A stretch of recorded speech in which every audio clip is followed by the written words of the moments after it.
Just saw The Gorge with the wifey, and oh my gosh, my final assessment is 6.9 out of 10 because I could not, in good conscience, give it a full 7.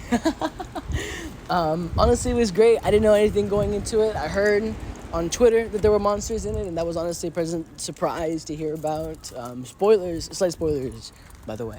The introduction pissed me the hell off. The first 45 minutes of the movie are the most boring, dialogue-heavy portions with no personality, no even true vibe.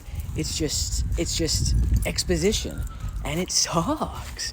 I felt insulted as an audience member. The movie doesn't start until 45 minutes in when you finally reach the destination and have the first cute conversation with our counterpart, our Eastern counterpart. Like, gosh. I don't know. The second half of the movie, the whole romance thing, I thought was cute. I thought they didn't have a lot of chemistry, but you know what? Anya Taylor-Joy carried. They told Miles Teller, to just be a blank slate. Don't do nothing. Don't emote, as the wifey was putting it. Don't emote. Don't make any face. You're gonna smile twice this whole movie. One of them is when the girl says "best birthday ever" sarcastically, and the other was, I don't know, some point later on. But like, I never even cared about the main character. Like, that shit was so boring, bruh. On God. And it stinks because the cute little subplot, the wifey was attributing it to the heteronormativity and the simpleness of just, hey, you know, this is just a blank slate guy for other guys and girls to, like, just sample themselves in type deal. Like, there's nothing to him. You know, like, you fill in the blanks type deal.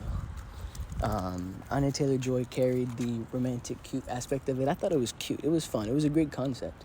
The sniper scenes in particular, all of the zoom effects, like the introductory shot with Anya Taylor-Joy where she was doing the sniping shot, that was incredible. I loved how even if they snuck in like a cut or whatever, it felt like a continuous zoom in.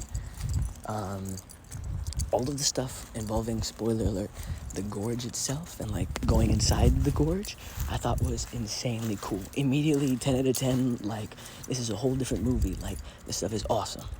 I thought the creature designs were cool. I thought every second we spent down inside the gorge was awesome. And that is the reason why the movie is not a flat 5. Because outside of that, there is very little substance to the movie. Sigourney Weaver was a surprise. Baddie of the movie. She was hilarious. She was awesome. As briefly as she was in it. Yeah, mid-ass movie. Not bad, though. But what I said was that it felt like it was made during the writer's strike. But I think regarding the timeline, it doesn't make sense for that to have been the case unless it, which isn't uncommon, like stalled in Hollywood for a little bit. And I'm sure there were reshoots and stuff like that and whatever. But it really feels like the writing was just not present in complete. Actually, the ideas were there. The visuals, honestly, towards the second half of the movie, and including especially in the gorge, were amazing. And like, they had my mouth open, my jaw open, right, all the way down, whatever, jaw dropped. It was clearly a lack of writing. So as opposed to finding creative ways to portray the backstory and introduce the characters, it was just nothing but dialogue, and boring ones at that. It wasn't even witty or had a personality. It was just flat, your average military persona, you know. But whatever. Good shit. A lot of potential. I'm also excited to see that Last Breath movie with the guy that gets trapped underwater. The submechanophobia. That'll be cool. The wifey just pointed out something that she pointed out while we were watching the movie, which was the different devices that the two characters use to communicate to each other. She was even talking about, like, is whiteboards... So, Miles Teller's character uses a whiteboard and has to erase it, whereas Anya Taylor-Joy has to flip through this sheet of paper the cats are fighting. And they had to use different writing apparatuses. And the wifey was pointing out that maybe American schools more inclined to use whatever. I said the word something about technological gap between certain countries and whatever, and even then, in like schools as well, highlighting the use of chalk and how we have the electronic stuff now in America. I don't know if that's available in Europe. I wouldn't be surprised, but like there's a difference in technology usage and whatever, and so that I don't know. Maybe reading into it, but it was like cute. The difference, at least specifically, between America person and German person. Russian or Lithuanian, but Oh, yeah, Russian, I forget. Cut. the wifey and I just saw an analysis on YouTube. Shout out Film Ento. He highlighted a couple of points that I didn't think about.